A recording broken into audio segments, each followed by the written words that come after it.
Hello everyone, my name's Brody, and on today's episode of Brody's Learning Adventure, we'll be learning about the beginning of World War II. I bet all of you have been waiting for this moment very patiently. Totalitarianism. After World War I, poverty, instability, and dissatisfaction in Europe led to the rise of totalitarian dictators who promised they could create change if only they had complete control of everything.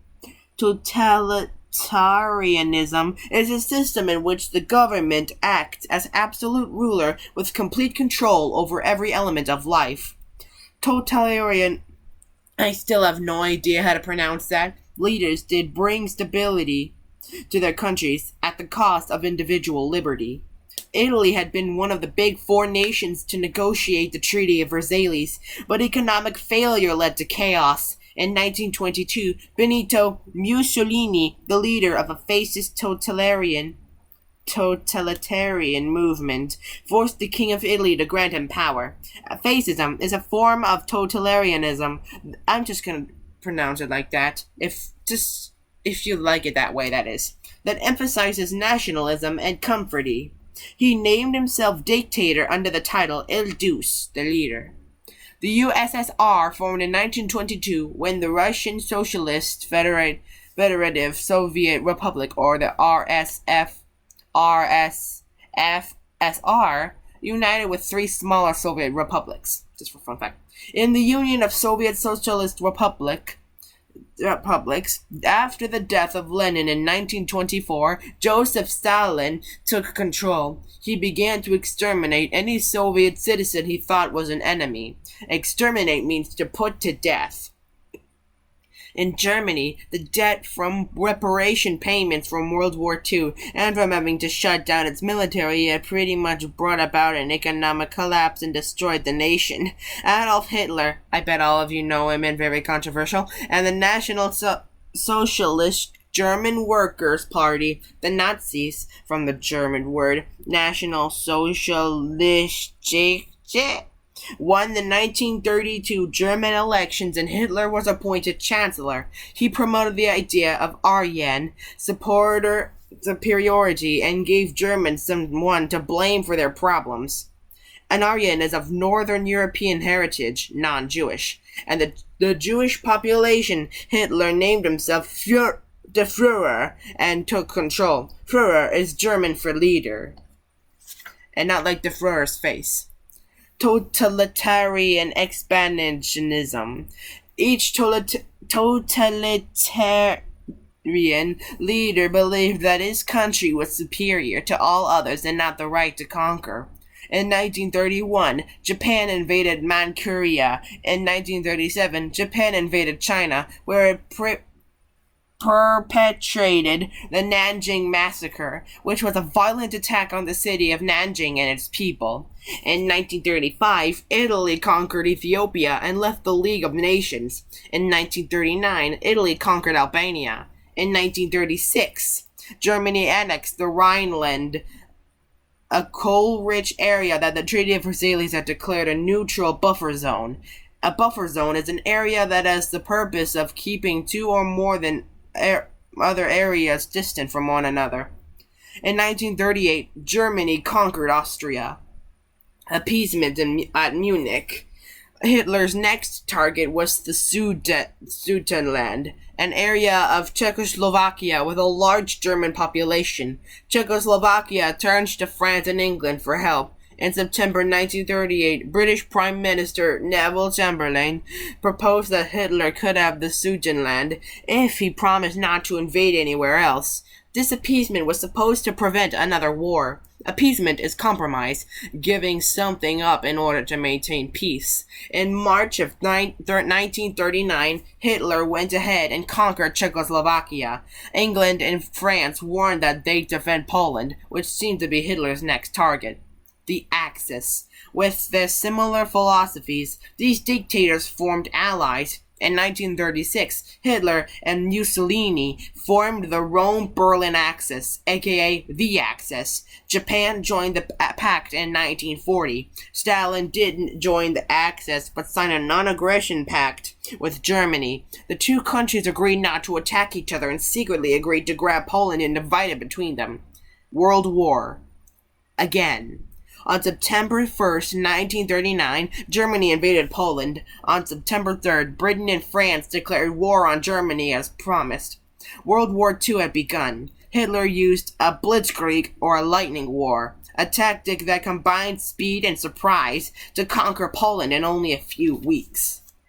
The USSR also attacked Poland and then moved on to the Baltic Peninsula and Finland. Hitler moved north, conquering Denmark and Norway in April 1940, then Belgium and the Netherlands and Luxembourg.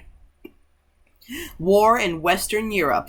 France was the next target. Allied troops had set up along the Maginot Line at the German border, but they were forced to retreat to Dunkirk, a French town on the English Channel, where they were trapped as the Germans invaded from the north and Italy attacked from the south. On June 14th, 1940, the Germans seized Paris, and France surrendered on June 22nd. Thousands of French and British soldiers at Dunkirk escaped on fishing boats and went to England, where they joined the Free French forces led by General Charles de Gaulle, the future president of France. It was far easier to replace military equipment than men, so it was important that they live to fight another day. Like how you lose your troops forever in Fire Emblem, Blade of Light, and Shadow Dragon. The Battle of Britain. In the summer of 1940, Hitler began his air attack on England. During the Battle of Britain, the Luftwaffe, means air weapons, Germany's air force, heavily bombed London and other parts of England. Britain, led by Prime Minister Winston Churchill, I bet you know him, refused to surrender. The Royal Air Force, or the RAF, or the RFAF, I can't believe it's RFA, fought the Luftwaffe, I still have no idea how to pronounce that, until the Germans retreated. Hitler decided to change directions, needing the resources and manpower of the Soviet Union, but worried about competition from Stalin. He decided to attack Russia in June 1941, breaking the pact the two countries had formed. The Soviets were forced to retreat, losing thousands of troops who were captured or killed. Stalin changed course as well. Stalin joined the Allies and ordered his people to destroy their own resources and burn their own cities before the Germans could get them. This is the scorched earth tactic. I mean, why the heck else would you want to burn down your city? I mean, you gotta make sacrifices and all that, but that's just going too far. A lot of children were evacuated from London during the bombings. This event even appeared in the Chronicles of Narnia books.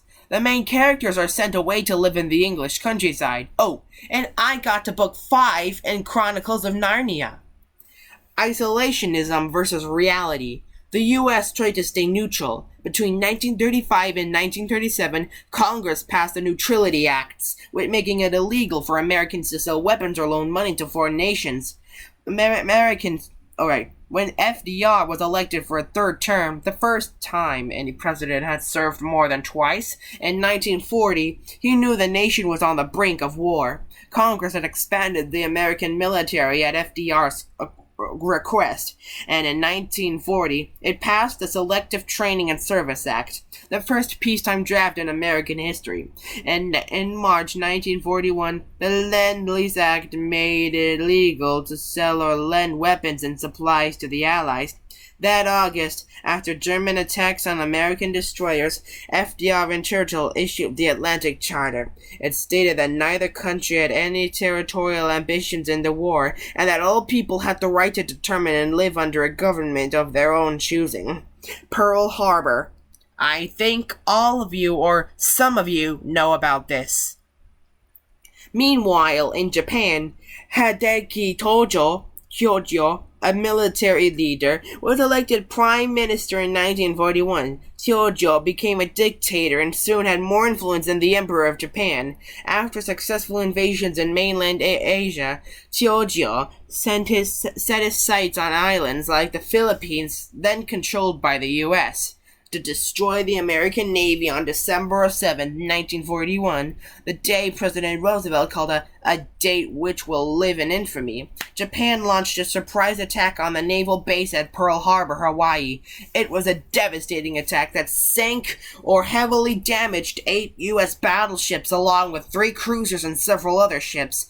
A total of 2,403 American civilians and servicemen were killed, and 1,178 were wounded. The only thing that spared even more U.S. lives was the fact that the U.S. carrier fleet was not in part and thus was undamaged. The next day, FDR asked Congress to declare war on Japan. 3 days later, Germany and Italy declared war on the U.S., so Congress declared war back. Mobilization on the home front. Industries produced tanks, ammunition, and other war-related products under the direction of the government. All that work ended the Great Depression, creating an employment rate of almost 100%. New government agencies formed, just like in World War I. The War Production Board decided that which goods factories would produce. Americans were encouraged to ration food and grow victory gardens. Rationing is the control of how much of something is available to each individual in a group. The Office of Price Administration controlled inflation, not like the kind in DeviantArt. The National War Labor Board resolved labor conflicts. The Revenue Act of 1942 raised taxes. The government also raised money by selling war bonds, like those cartoons you saw. Opportunities and discrimination. World War II provided opportunities for women and minorities. Posters of Rosie the Riveter were used to encourage women to work in factories in the defense industry. It's like, we can do this. I bet all of you know the poster. Women enlisted the high numbers of WACs, or the Women's Army Corps, Waves, women appointed for volunteer emergency service in the Navy, or WASPs, not the bug. Women's Air Force service pilots, not as non-combatants. Like, what if the bugs had the Navy and the Army, and I think the WASPs would have the WASPs Air Force service pilots? That would be cool, but also dangerous. Threats by black labor leader A. Philip Randolph to protest in Washington, D.C. led Roosevelt to sign Executive Order 8802, the Fair Employment Act, prohibiting discrimination in factories supplying the war effort. African Americans worked in defense factories in the North.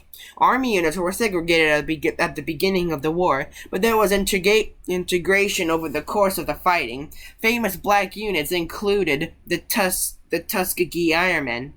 Native Americans fought, and they also created unbreakable secret codes based on the Navajo language. The government recruited Mexican-American laborers called braceros to work in agriculture. On the flip side, however, women were still paid much less than men. Greater African-American and Mexican-American presence in cities led to tension and riots, including the 1943 Zoot Suit riots in LA, named after the clothing style worn by many young Latino men at the time, and minorities were paid less than white workers. Japanese internment. Japanese immigrants, essay in Japanese, and Americans of Japanese descendants, or the Nazi, faced discrimination. Even people born in the U.S. were suspected of being spies. In February 1942, Roosevelt issued Executive Order 9066, forcing Japanese Americans to leave their homes and move to internment camps. In 1944, in the case of Korematsu versus the United States, the Supreme Court upheld this as necessary. In 1942, the 442 Regimental Combat Team was created and composed of Japanese Americans. They served heroically during the war in Europe, but were not allowed to fight in the Pacific. Over 40 years later, Congress admitted that the internment had been wrong and made a formal apology. Here is a quiz to see if you've been paying attention. Which conditions in Europe contributed to the rise of totalitarianism? What is fascism? Why did Neville Chamberlain agree to give Hitler the Sudetenland? What did Stalin instruct his people to do when Germany invaded Russia? How did America help the Allies before Pearl Harbor? How did World War II contribute to the end of the Great Depression? What were Japanese Americans suspected of that led to the Executive Order 9066? Pause the video now to think of the answers for yourself. On to the answers. 1. Instability, low morale, and economic trouble. 2. Fascism is nationalistic totalitarianism that was practiced by Mussolini. 3. Who thought that appeasement would prevent further German invasions. 4. He told them to destroy their resources so the Germans couldn't get them. 5. The Lend-Lease Act allowed weapons and supplies to be leased to the Allies. 6. The economy was improved by the high demand for war supplies and labor. And 7. Espionage or spying. Be sure to like, comment, subscribe, and hit the notification bell so that way you won't miss any of my new episodes. This is Brody signing out.